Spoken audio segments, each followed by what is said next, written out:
Welcome to Insight Partners Real Talk from the Top event. I'm Christina Nanfel. I'm the Senior Portfolio Engagement Manager here at Insight Partners. My mission at Insight is really to build a vibrant community amongst our portfolio of 200 scale-up software companies. And a few of the ways that we do that are through events like the one today, content, and our Go Scale Up platform, which I know over 100 of you are already a part of, and we encourage all of you to take advantage of Insight's Go platform to connect, learn, and grow with your portfolio peers. 2 years ago, we had the opportunity to host our first Women's Summit in New York City. Over 300 people attended, and some of you on the line today may have been there. I know 2 of the speakers today were. And last year, only a few days before we entered lockdown, we had the chance to host 3 happy hours in New York, San Francisco, and London with the women in our portfolio. And today there's over 500 people who have registered for this event, and you're all remote, maybe sitting behind your computer in countries all over the world. But we're here together as a community to celebrate Women's History Month. And this event is designed to help you learn from 4 exceptional leaders from Insight's ecosystem. After the women each speak for 10 minutes each, we'll have a lightning round of Q&A.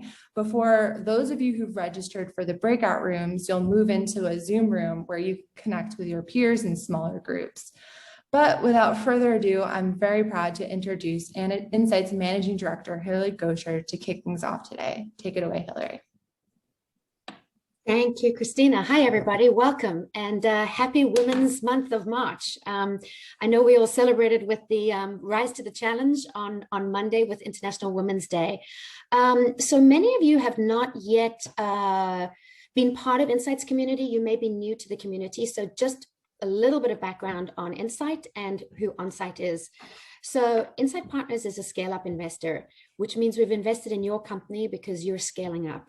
You're in that growth phase of adding people, adding team members, adding revenue, adding customers, potentially adding geographies, adding product. And we specialize in that investment phase.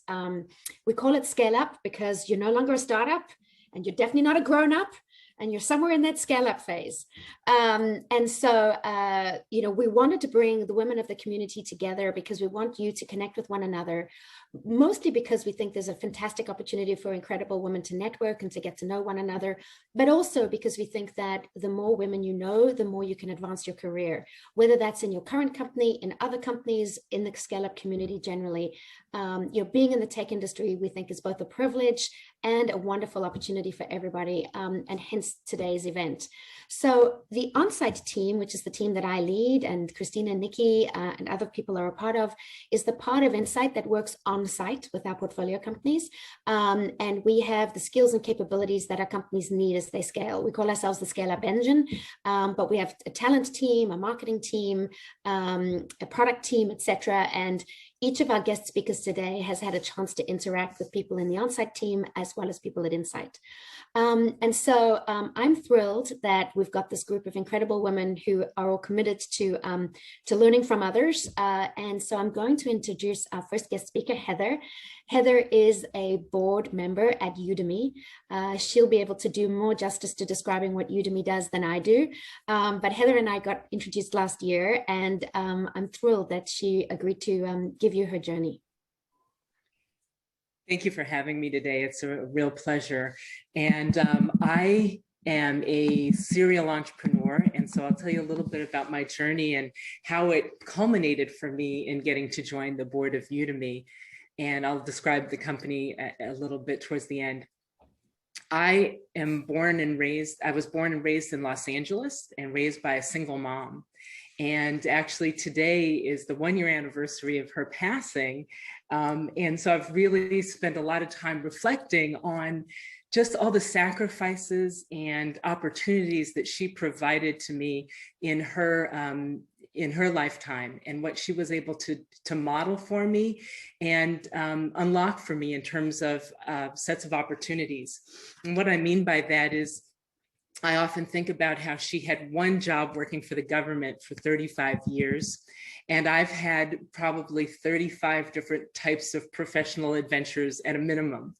And what I got really as the biggest gift, I think, in being raised by her was not only her commitment and willing to sacrifice for my well-being and opportunities, but also the fact that she let me have the freedom to study and experiment and build whatever it was that I was interested in building. Now looking back, I realized that I've had entrepreneurship in my blood the whole time. But what that looked like when I was a kid growing up was that I was always tinkering. I was taking apart anything with wheels, bikes, and skateboards and such, and putting them back together in different formats. Taking apart chemistry sets and trying to do other things with the chemicals than was prescribed, and never had any judgment, but only encouragement to explore.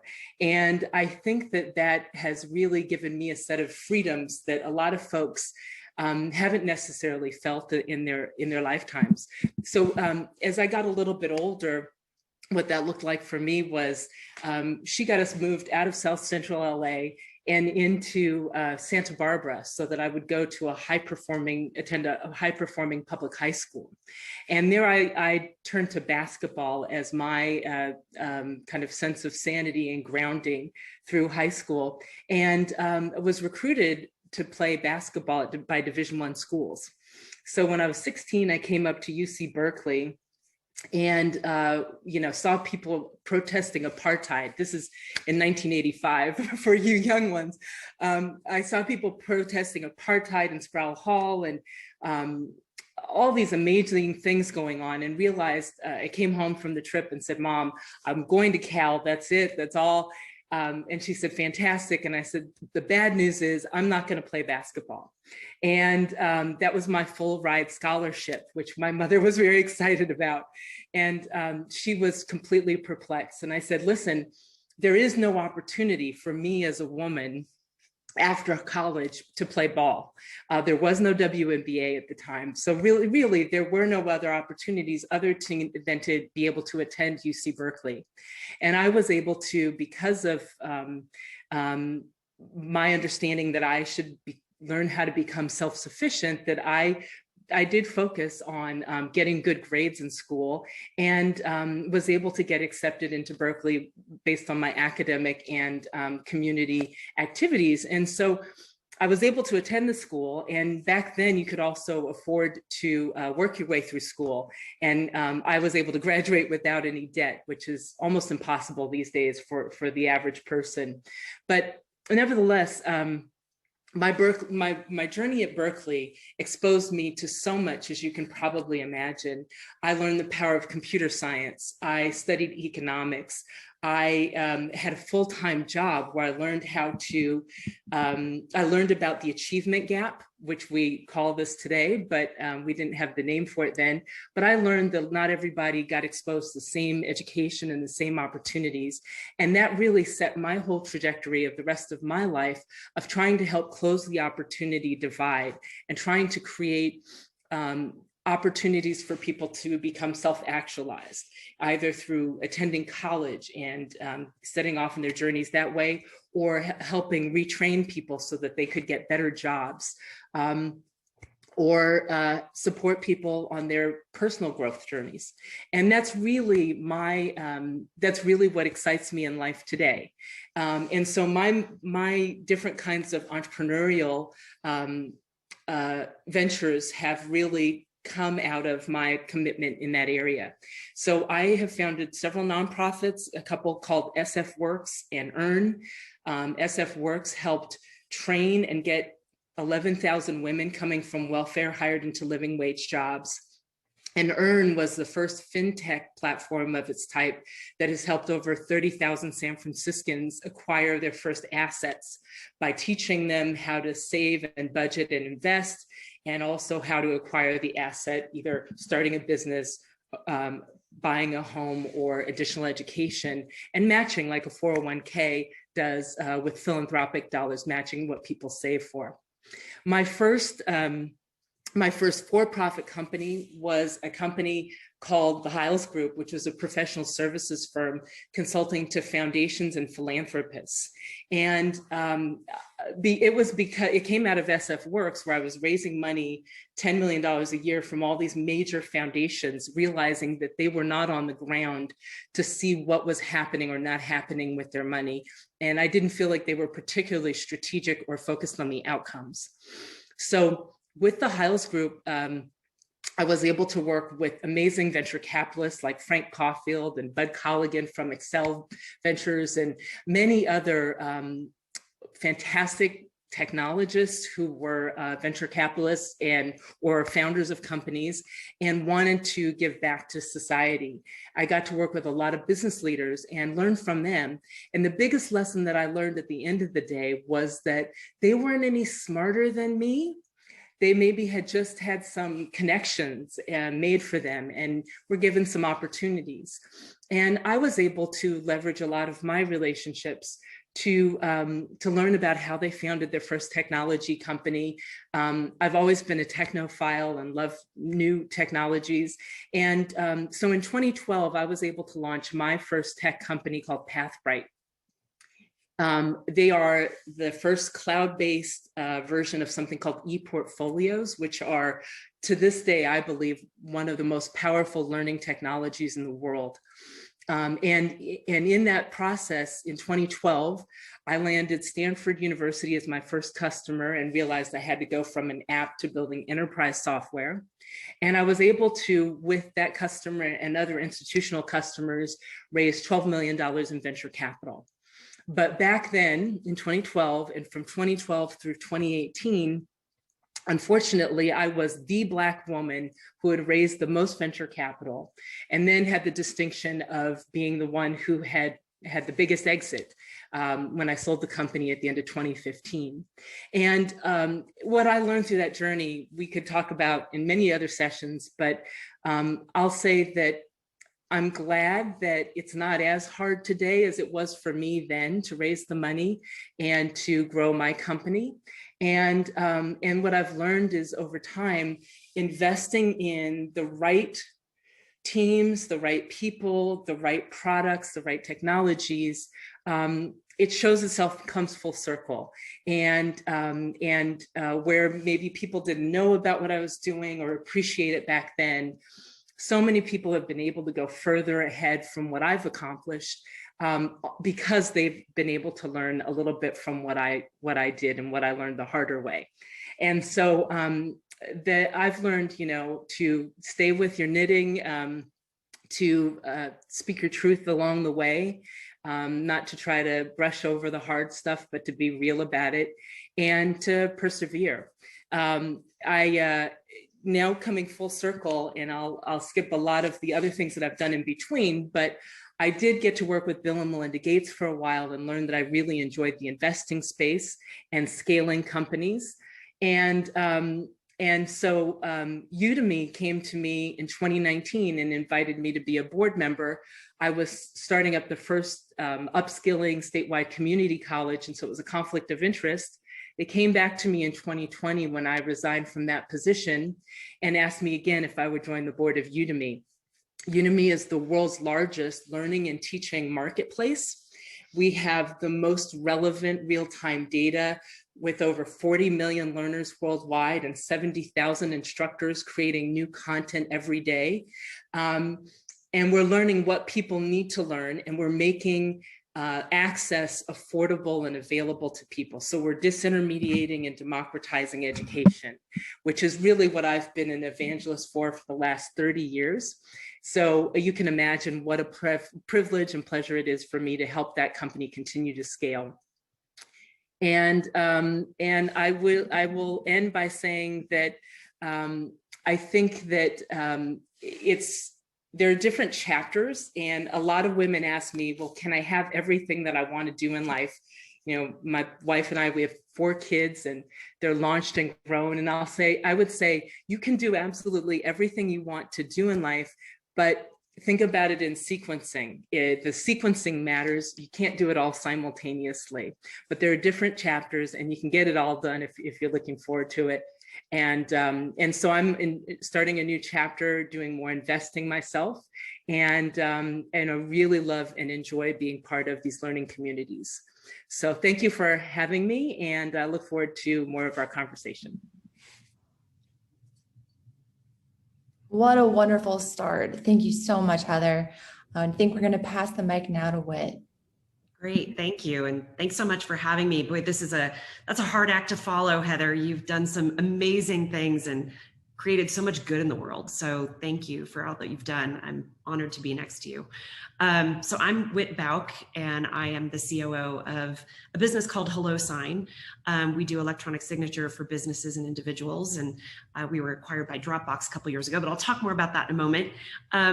I think when I was asked to really reflect back on my career, I was thinking about, is there a pattern that I can identify through all that? And I think there are a few things that stand out to me, and I'll give you a bit about my journey too. But one is that I've always tended to join small companies that were on the rise and help them grow and scale through some sort of a successful exit, and then kind of go and do it all over again. And so that I've learned to identify that for me, what really excites me is kind of that scale and growth period that all of you are going through in your companies today, that we talked about a bit earlier. And so I don't know if I could say I did it completely deliberately. I think some of it was almost opportunistic, but certainly I've identified that thrill of being part of something that's growing and scaling and finding my place there. When I first graduated, I went to Claremont McKenna College down in Southern California, and I was thinking that I wanted to get into strategic consulting. And I accepted a job with a small firm down there, but I'm from the Bay Area. I came home for the summer and kind of bonked myself on the head thinking, oh my God, what did I do? I hate LA. It just was not my place. So I called them up and I said, so sorry, not coming, and started to try to figure out what I was going to do with my first job out of school. And through a family, we talked about connections a little bit with Heather, and really, having a network that makes it so much easier to navigate and find things. And it was through a family friend that I ended up finding kind of the perfect first job at Oracle back in the late 80s. And I ended up working for one of the co-founders, who is no longer with us, unfortunately. But I was sort of like a jack of all trades. I got to try a bunch of things, and I ended up becoming an engineer. I was writing dev tools and porting dev tools for the other Oracle developers. And that was really fun. But I happened into my next job at Oracle was working with some people that were nobodies then, just like I was a nobody then, but boy, they're interesting now. Mark Benioff was my second boss, and he was launching the Mac products for Oracle at the time. So if you've read Behind the Cloud, you will have read about some of that. I was his second ever employee, and I joined as a product manager for Oracle for Fourth Dimension, which was Guy Kawasaki's company back in the day. So just a really, really interesting set of experiences, but I fell in love with product management. Like something about matching market need with product was just super exciting for me. And so I ended up doing a series of technical roles, both at Oracle and its then chief rival, Sybase, before kind of really getting into this kind of early company scale stuff. I mean, Sybase was a few hundred people when I joined. Oracle was a few hundred people when I joined. Believe it or not, no big buildings on Highway 101 if you're in the Bay Area. Way before that time. But at Sybase, I had just a lot of fun getting into more kind of the technical product management side of things. And then I left after 5 years there to go join a small company that you probably wouldn't even know now because it's been acquired and now sort of doesn't have an independent brand, but a pioneer in what was called enterprise content management, a company called Documentum. And what really drew me to that company, and this is actually one of the aha moments I had in my career, was after I was part of Documentum for a while, was that the idea was sort of to be a collection, a place to collect key documents and content, and to enable people to find knowledge that they couldn't find otherwise, with a mission to someday, somehow, be involved in the cure for cancer. And I just found that such a compelling mission and so interesting to work with a product that was meant to enable users to do things better. That was when I discovered that, boy, things that are way down deep in the stack just don't excite me very much. So much more interesting than working with databases at Oracle and Sybase, as much as I love my time there. And that kind of bore out as I started thinking about my career. Later, so I was with Documentum for a long time, joined as their first product manager, and then ultimately kind of discovered a love for really talking to customers and turning light bulbs on for them. And so really got into more the product marketing side of things, and then became a global leader in product marketing. And then I took on a GM role for the first time at Documentum, running about 350 million of our business as a P&L, and found I just loved kind of looking over all the functions and making sure everything connected to the customer and to the market need. And then we got bought by EMC, a massive hardware company on the East Coast. And we were a software company on the West Coast, which was very interesting. And after that, I took on kind of a strategic role in helping to identify all the software elements within EMC and trying to tell the world that EMC was more than just a hardware provider. And this sort of reinforced my love for the user-facing products, because I got to tell you, like, spinning disks in a server just didn't do it for me, quite honestly. So it was reaffirming that I liked user-facing technologies. And so that was like one of the really interesting aha moments. And I never again joined kind of a company that was deep in the weeds in the data center of the technical stack. So I ended up with Documentum and then EMC for a total of almost 15 years, which is kind of unheard of in tech these days, and ended up being CMO of one of the 3 divisions of EMC. There was RSA security, and then the hardware core business, and then everything else, which was software. And I was CMO of that division for a number of years. And then I got bored. I didn't have much to learn anymore and was kind of ready for something new. And this is where the second aha moment came, I think, in my career, which was that I really wanted to figure out how to identify the best next opportunity for me. And I think for most of us, like, the jobs that we get come through our network. They're people we worked with before. We get a call from a headhunter we trust or what have you. But I really wanted to find like the best opportunity for me. Like, if you walked out your door and stopped in the very first restaurant you stumbled upon for dinner, could you guarantee you'd have the best meal possible for that night? Probably not. You'd go look at Eater and Yelp and Zagat and other things. And so I did a full court press, like, just cast a wide net. And I think for the search after I left EMC that took me ultimately to Box in its very early days, I joined, we were about 100 people and very low double-digit millions. I really wanted to like look broadly. And so I ended up talking to about 20 different companies and a few VCs and a couple of recruiters. And it was when I found the company, and I built a list of criteria that I thought were guiding principles for me. Needed to be in the Bay Area, needed to be software, needed to be user facing, of course, and a few had a great culture. And I found Box, and it ended up that we crafted a job for me there as the GM of enterprise. Box was then really more of a consumer product, and they wanted to get into enterprise. And so I built the business from the ground up as a GM. It wasn't a role they posted. It was one that we created mutually based on their interest and needs and my interest and needs. And the company was just, it was such a fun ride. And so I was there for, 5 years total, but it took about 2 years, and only 2 years, we got the enterprise kind of large companies to be the mainstay source of our revenue. And then I became also the CMO there, and we went through an IPO. So we kind of led the company through that process, and that was a whole lot of fun. That was the first time I got to be really deep in the IPO, even though I did it at Documentum and Sybase as well. So that was my third IPO, which was fun. And then after 5 years and IPO and what have you, I was kind of like, all right, ready for something new. And I've spent now almost 20 years in the content space, so maybe I can do something a little different. So similar idea, I kind of owned my career search, and I talked to 28 companies, 7 VCs, and I think 4 headhunters that I work with closely, and ultimately found HelloSign, which was a tiny little 35-person company that was doing low single-digit millions. And in the 5 years now that I've been there, I've 8x'd the revenue. We were acquired successfully by Dropbox 2 years ago and have grown even faster since. And we have this phenomenal culture in our team that is just makes work fun every single day. And we solve real world problems, which is just wonderful. And in the time of COVID this last year, we have been able to help transition companies from paper and pen to digital, where you can't be in the same room to sign things anymore. You have to go digital. And that's been a real blessing to be able to kind of help companies through that journey. And then I guess, I've also, so that's where I am today. I'm at Dropbox and starting to engage more with Insight, which is a load of fun. So I'm thrilled to be here. And along the way, I've done kind of as I've learned and had successes, I've really had a strong desire to give back and to share with others. And so I've taken on a number of formal and informal advisory roles to companies, worked with a few accelerators like Y Combinator. And now I'm on 2 different boards, one that I've been on for almost 5 years now, and one that I joined just this past fall. So really exciting to be able to give back and to be able to really share some of the lessons I've learned in helping companies scale and grow to companies that are in similar stages. And like Heather said, I'm also starting to do some investing, both directly as an angel, but also through some funds. And so that's been a really gratifying way to also kind of help the next generation of companies come to life. So that's a little bit about me. So I'm really excited to be here and hear what questions you have.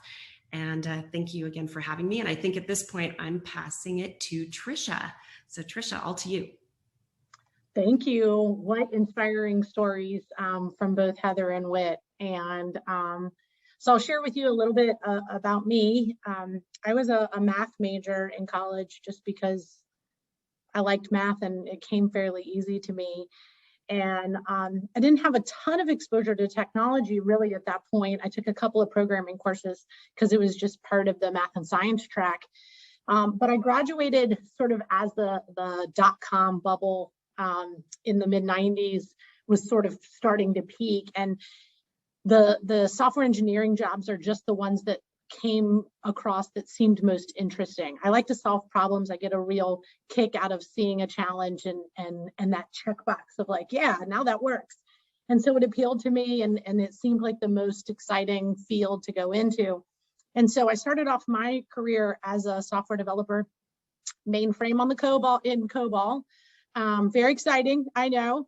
And then I did some Power Builder and kind of moved along from there. Eventually, I did go back to graduate school and get a little bit more formal training. And fairly early on, I had my first experience in software for financial services, writing some forecasting type algorithms, kind of combining math with computer science. I never had heard the term data science, but I hear that's what they call it today. But it was really exciting. And again, I was involved in the business. Even though I was a software engineer, it was like getting the thrill out of here's what the business needs. Here's the business problem I'm trying to solve. And so from there, after I finished grad school, I went to my first financial services product company where I did several different jobs, developer, tech lead, dev manager.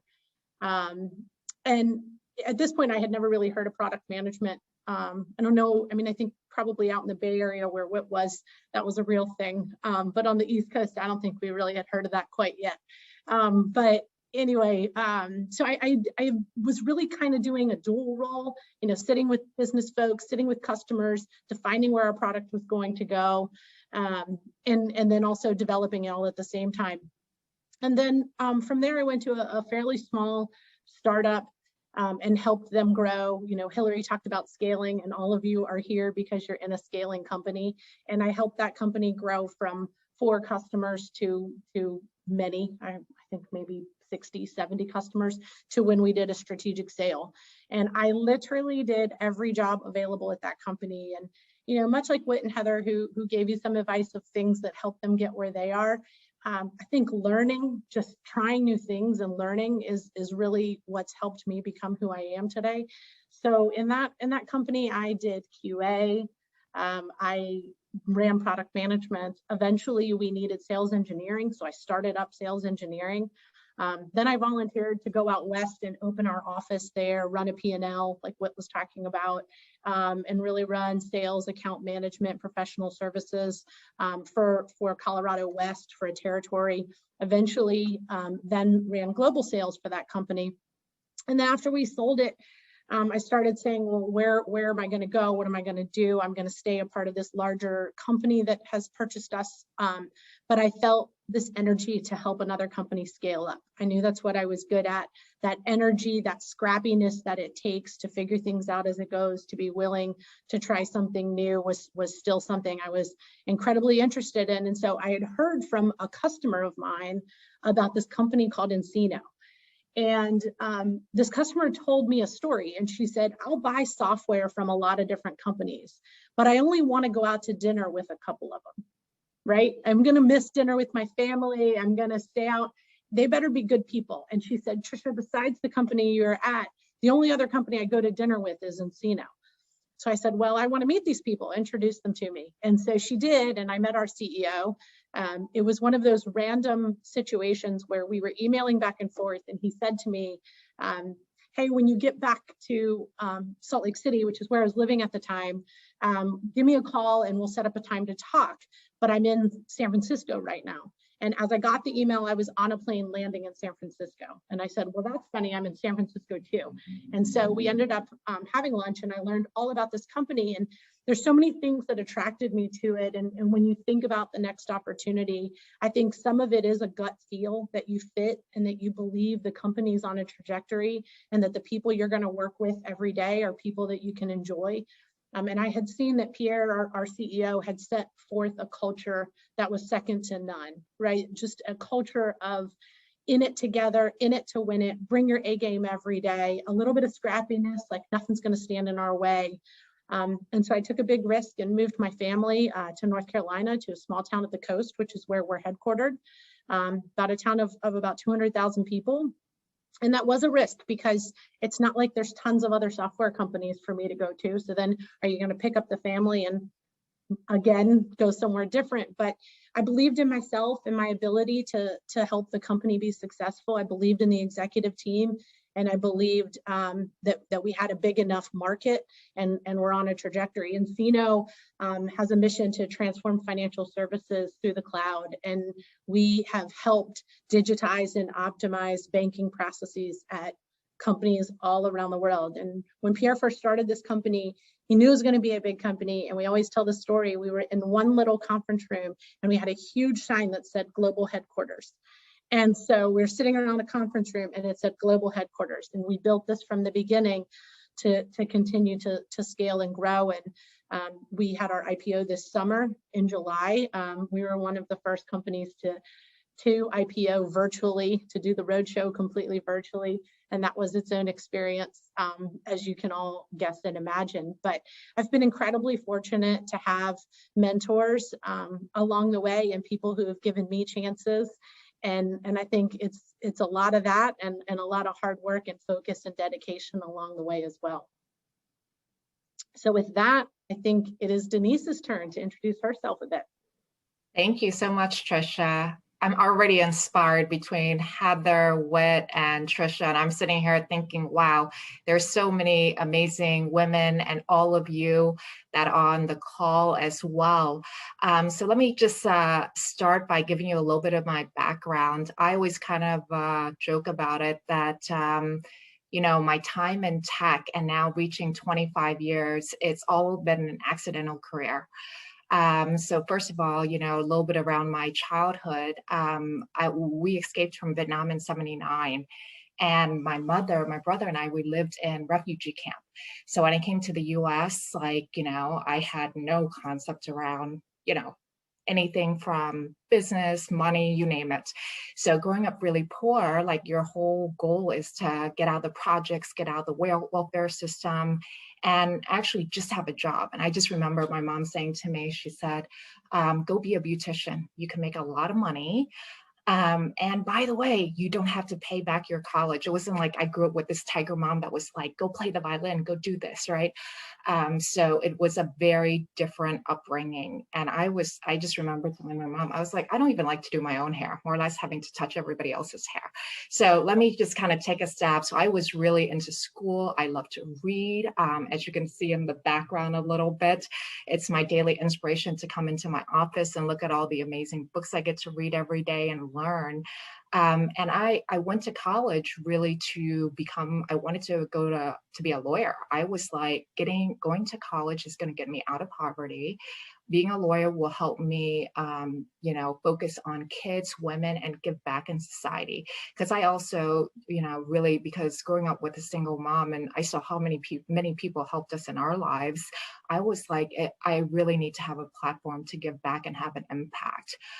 So I ended up, you know, like Trisha, went to school, but I happened to graduate right when the time that tech was hot. By the way, I graduated with a double in production operations and marketing. And what I really wanted to do was to go on the shop floor, but I'm confident because I showed up in the skirt suits for all the manufacturing interviews, like no one gave me an offer. It was all tech. And the only programming language I knew was COBOL. And thank goodness this, small consulting company took me, spent the first 2 years programming. And it was actually on SAP's platform, which was awesome because it was glorified COBOL. So it made it a little bit easier. And then I went out to Silicon Valley in 2000. I was like, I'm going to, chase my startup dream because the consulting company was about 300 people. I mean, they were putting me onto assignments between Japan, Paris. I went to Thailand. And up until that time, just to give you an idea, besides getting on a plane to go to the US, and then one other time when I studied abroad in Russia during college, which I only went because I got a scholarship for, that was when I went to work was really when I got onto a plane. Who knew it would be continuous for the next 25 years until the pandemic came. But my eyes were so open to the entire world because I had lived a very sheltered life with just my mom, my brother, and all my 35 cousins in Virginia. So I literally was thinking, okay, I'm going to California, I'm going to this little startup. And a few months later, SAP came in and acquired us.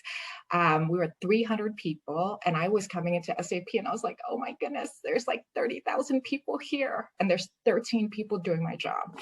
And I was coming out of product marketing and I went to my boss at that time and I was like, look, I want to do go-to-market. And he's like, what do you mean? You've never done go-to-market. I go, I don't care. I'm going to learn it.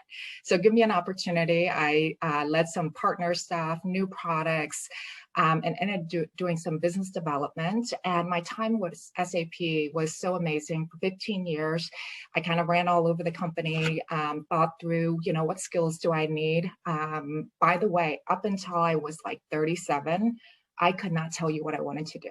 I had the typical female syndrome, keep your head down, focus and deliver, and somebody will come and rescue you. And that was a little bit around my philosophy. So I ran around and literally was able to start businesses from, one proposal for an acquisition was 15 million, grew that business into 600 million. And then eventually I became the COO for Industry Cloud, which was 25 industries, 13 lines of business, and it was about $10 billion. And by the way, all up until that time, I would say I actually didn't even tell people my story. I kind of was so busy working, so busy, completely heads down. And in 2015, I remember the communications team came to me and they said, oh, we heard about your story from some other random person. Are you really a refugee? And they said, can we feature you in Forbes? And I was like, okay, I'll do the story. And by the way, that wasn't until 2015. And then I realized, and I don't know how many of you have gone through this, have you ever Googled yourself? Are you happy with the return? Does anyone know anything about you besides, what's published on LinkedIn? And I realized in 2013, I had this little bit of aha moment. I was like, I have no brand. I have no brand outside of SAP. No one could attest to anything I've done except for fixing so many different areas in SAP. So I started to really think about how, besides the sponsorship, how could I build this external brand? And I would challenge each of you that is listening on this call, literally to think about what is your brand? How do you want to be defined? And by the way, what does your network look like? I feel so blessed and grateful because, as I said, I feel that my career has been completely accidental. But I know when I wanted to leave SAP and I happened to be talking to one of my old bosses at that time who happened to know Hillary, and Hillary and I got together for coffee, and I ended up coming into Workforce Software for 5 years and did that turnaround. And after that, I was like, you know what? I would be much happier coming back into a publicly traded company. I was very purposeful in my search. I've been now the CMO for Appian for the last 3 months. And what we do is, instead of having companies come in and create apps through coding or JavaScript or anything else, we have a platform that lets you do it visually to build all the gaps between your business processes as well as workflow. So I was really intentional. It's like, it's time to go back to publicly traded. The company has to be in scale up. I also found that between SAP and life after at Workforce, I really love the scale up mode, but I wanted to be a little bit bigger, 300 million, but the opportunity to help the company cross the $1 billion mark. And I share a little bit about my career because it's been a complete zigzag. By the way, I have people look at my resume and sometimes they're like, are you a COO or are you a CMO? I love, processes, data, bringing the art of marketing, all of it together. And I think you can completely zigzag in your career. I think, as Whit has also said, literally, like, she's done so many different functions. And at the end, you have to look at what drives your passion, what makes you happy. And, the important thing is you come to work having an impact every day. And I think that's always the fun part of being scale ups, but you also have to be purposeful on where you want to be, right? And how to, really make sure you drag everybody along. I also noticed that makes me really happy. At one time, I did manage like one person at SAP. It was the most unhappy time of my career and the 25 years. I love teams. I love coaching. I love mentoring people. I find it super gratifying to work on stuff with people and giving them feedback. At the end, feedback is such a gift that we should not only receive, but also give. And it's something that is so important to continuing to learn and to stay curious. So I'm pretty sure I'm out of time. So Christina, I will definitely hand back to you. Thank you so much, Whit, Trisha, Heather, Denise. That was so inspiring. Now I'm very excited to turn and answer all of your questions. And while you enter your questions in the Q&A panel, we'll ask a few quick fire round questions to the speakers today. And then after that, for anyone who has said yes to joining us for a small group networking event after this, we'll plop in the Zoom and we'll enter that networking session after. If you didn't register as well, that's totally fine. You're still welcome to join us. But while you enter your questions in the Q&A, let's get some fire round feedback from all of the speakers. So first fire round question. If you could go back and change anything from your career, what would that be? Let's start with you, Heather. I'm not big on regrets, just for the record. I really do feel like things happen when I'm ready for them, and as you know, timing is everything. But I will say, with that caveat, I am finally writing a book about how to have an inclusive approach to all manners of major business, from M&A to product development to every other line of business. And I started writing the book once I sold my company, before I started working at the Gates Foundation and with Bill and Melinda. And I wish I had stayed with it then, but I got so engrossed in my work that I started picking it up now. And I'm going to assume it's, the timing is right now, but in some ways, I wish I would have started that earlier. Well, we already have some people saying they want to read that, so that pressure will help. We have it. It's coming soon. Whit, what about you? Like Heather, I'm not big on regrets. I feel like I got here for a lot of good reasons, and I wouldn't be the person I am today without the experiences that I had behind me. So I don't really want to trade even the bad ones. I was going to say that, my last year at EMC was pretty miserable. I wasn't learning anymore. I feel like I was kind of at the end of anything I wanted to do. There was no job in the company I wanted, even if it was mine for the taking. And there was a lot of bureaucracy and politics at that time. I didn't like the person I was working for. There were so many reasons that I should have left probably a year earlier than I did. And I stayed because I wanted to make sure everything was in a really good stead. We were in the midst of a transition period, and I didn't want to leave the business at risk. But I don't know. I don't know if I would change it, even in hindsight. That 1 year of crap got me to Box. And I don't know if I would have found the awesome opportunity at Box if I hadn't done it at the right time. So I'm not sure there's much I'd go back and change. Call it fate then. Yeah, there you go. All right. How about you, Trisha? Yeah, I feel exactly the same way. I mean, I am not going to try to pretend that every job and every step along the way has been rainbows and butterflies. Honestly, if your upbringing is rainbows and butterflies and your jobs are rainbows and butterflies, you probably don't get to where any of us are today. It takes grit and it takes getting knocked down a few times and falling. I always say that my career's been like a jungle gym. And you never get across that jungle gym the first time you try, you fall. But I don't regret it either. Like, even I've had a couple of bad ones, bosses in there a couple of times, and living in a small town programming COBOL on the mainframe for a textile company may not have been my original dream. But it all shaped me to be where I am, and there's nowhere I'd rather be. So I just accept the good with the bad and focus on what's next, not what's behind me. All right, Denise, I feel like, give me a regret. I still have one regret, which There we might go. not the end of the career yet, so maybe I'll still get there. I do regret that in my 20s, especially in my late 20s and early 30s, I was getting offered a couple roles abroad. And unfortunately, at that time, I was so excited about coming to, New York, and I didn't take them. And I would say that if you have the opportunity, especially earlier in your career where you may have less family commitments, now it's a little bit hard. I think both of my daughters would be a little bit upset if I uprooted them out of New York to go to, Hong Kong or Paris or somewhere else. Like, I would have really loved to have worked at least 2 years abroad. Though I'm, an immigrant, there's nothing that would, I would say, be comparable of living abroad and working abroad. But maybe after the kids leave, that's still on the docket. So who knows? It's not quite a regret yet, but it's something that I wish that I had taken when both of those offers came. Likewise. So looking at the other end of the spectrum, at the end of your career, what do you want to be known for? Let's start with Whit this time.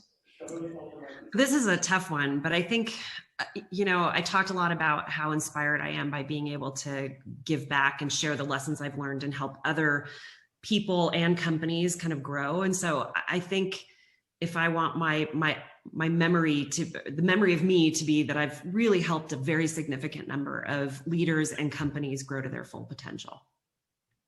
That's great. Trisha? Yeah, I mean, if there's one thing I want to be known for, it's the team that I've built, and that those people and all of us collectively have built the best product, I believe, in the industry, and what that's done to change financial services and will continue to do. But it is all about the people, right? I mean, I don't write the code. I don't write the JIRA tickets, right? And acceptance criteria. And all I can do is surround myself with the best people and people who are willing to challenge. And I hope that I can be remembered for that team, and that it's a diverse and an inclusive team of people in an industry that tend not to be. Definitely. Denise? Yeah, this one was a little bit tougher because I really agree with Whit on the overall impact. But when I kind of look at, kind of the self-inflection, I hope that I'm remembered as kind and thoughtful. And I know that it's not even about having the, let's say, pleaser syndrome. That's just the way I would want to be treated. And I just think that there's so many people, regardless of what role you do, what job you're in, and maybe sometimes with, in the tech composition, we just don't have as much diversity as we would like to see. And in the rapid speed, everybody is trying to do stuff so quickly, and sometimes they're just not kind and thoughtful. And I think that if you could really be remembered as that, not just once, but consistently throughout your career, regardless of what job you have and what you do, I think for me, that's the most important thing. Yeah, we all need more kindness, especially now. And to end with Heather. I want to second what Denise said and what everybody has said. I want to be known for creating opportunities for others. And it really hit home for me in a couple of places. One time when I was, once I had launched PathRight and was running my company, South of Market here in San Francisco, I had so many women and people of color and others who wanted to be founders of companies and had no one to talk to. They had no peer group to really confide with and learn from. And there was such an overwhelming need and demand that I set up office hours every Friday just to keep up with the demand. And so from that time forward, I've really tried to make sure that I extend myself and share the information that I'm learning along the way.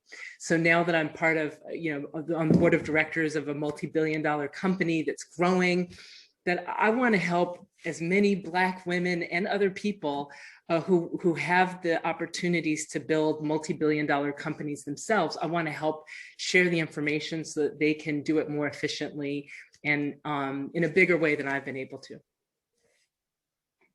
So impactful. We do have a few questions, but I have one final fire round, one word response.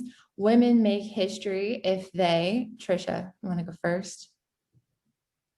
Believe in themselves. Denise? Dare. What?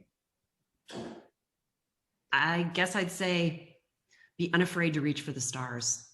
Heather? Decide to do it. Love it. So we only have a few minutes left, but I do want to make sure we get to all the questions. So let's quickly go through some of them here. First off, Sabina says, how do you find the time to do all and keep balance with family and life? Anyone want to take this? I mean, you don't, right? There you have it. I do think that the older that I get, at least, now being 52 and having kids who are in their mid-20s, I find that where you put your priorities and what you set for yourself as your goals kind of drives everything. It's just like what you measure matters. And so setting up the priorities to take the space and time to take care of yourself means I find that I have more energy and more presence for everything else that I want to do. And that plus sequencing, so that you don't try and do everything simultaneously, but you do it in some kind of order, I find is also helpful. Yeah, I'll riff on that. I don't have kids, so I don't have that part to juggle, but I do think that it's about deliberate choices and how do you prioritize the things in your life and make sure that you're spending what precious time we do have on the things that matter most to you. It's easy to get distracted and pulled into a whole bunch of little stuff, and you just got to consciously say, I'm not doing that. And those priorities may shift over time, particularly as you have kids and as they go through different phases of their life. But I think, or for that matter, our parents who age and you go through different, moments dealing with that too. But it's, prioritization and deliberate choices. Yeah. And I think as you mentioned with that prioritization, like I'm big into self-care. So I get up naturally between 5 and 6 every day. And that the 1 to 2 hours, depending on when I get up, is my time. Literally, if the kids happen to get up, they are not talking to me. Everybody knows the rule in the house. I'm either reading, working out, doing something where I'm learning, and it's typically not work related. I really think that 1 to 2 hours of self-care and prioritizing yourself is so important. And it's something that typically gets deprioritized because we're so busy taking care of everyone else, our families, work, etc. Right? So I think that self-care is critical. Yeah, making the me time is very important. So we have another question from Victoria here. You all talk about culture, and this is hugely important to me to drive throughout our international team, multicultural, multi-time zone, and particularly hard when pandemic means you can't meet. When we've gone from 1 employee to 150 in 4 years. We have an amazing culture. My question is, how do you maintain that when you're internationally focused and growing so quickly? What advice would you give?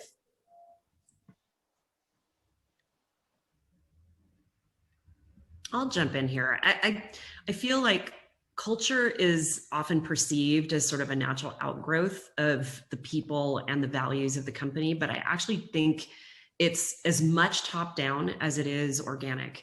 And it takes real effort to invest in the values that you want to be part of the company and the way that work gets done every day.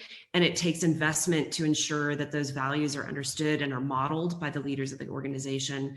And frankly, that investment has to happen with the leadership team. And so if you're modeling values, you recognize values, you reward and recognize people who do the right thing and who model the kinds of values you want to have, I think that goes a long way.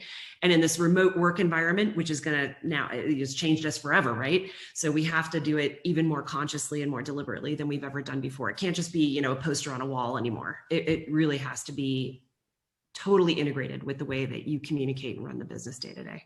Agreed. We have only a few minutes, so one response per question, I think, so we just make sure we get everything. Your stories are so inspiring. Working for a startup is exciting, but how do you evaluate a startup when you're going for a new role?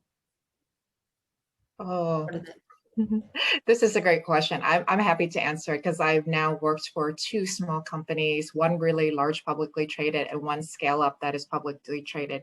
And I think what's really important is to make sure that there is a match in culture, right? Not only culture, but like be mentally set on where you're landing into. And what do I mean by that, right? So when we say startup, is it a turnaround startup? Is it a scale startup and a growth perspective? Or is it one where you're just looking to consistently grow 10 to 15% year over year? There's different phases in the scale up, and it's critical. Like, is what's broken to be fixed on the go-to-market front, which could be a 1 or 2 year before the company goes public or is sold? Or is there a product fix, which could be a 5-year commitment? So I think that we use the word startup so loosely, but there are types of startup, and you have to think about also your personality, right? And what you like to do. Like, I know for myself, I love to fix. I love transforming teams. So, and I would say in a scale up mode where it's 30 to 40% year over year would be much better than to put me into like a mainstream large company where I have to be at 8 to 10% year over year growth. It's politics, it's constant going to meetings. Like, you have to kind of insert your personality into that type of startup and make sure that there is a fit. Couldn't agree more. Final last question. There are moments of demotivation or just feeling that is impossible. How do you get yourself out of that mental state? I mean, I think that it's like anything in life, you have to choose positivity and you have to believe. I mean, you can't achieve something you don't believe to be possible. And there's going to be things that get in your way every day, right? I'm sure all of us have had that. And you just power through and you focus and you execute, and you just don't let things get you down. Try to step away and not take it personally. A challenge at work or a failure at work isn't you failing. And so just look at it and step up and keep moving. What better way to end? Thank you so much, you ladies, for joining us and sharing your diverse perspectives with us. Thank you to everyone who's joined today's event. We will be sharing a recording of this later today. For those of you that do have 30 minutes and you want to take the time to network with each other in small groups, I've entered that Zoom meeting link in the chat once more. Please feel free to jump in there. Otherwise, we'll let you get back to your day. Thank you again, everyone, and we hope to see you again soon. Bye-bye. Thank you. Bye-bye.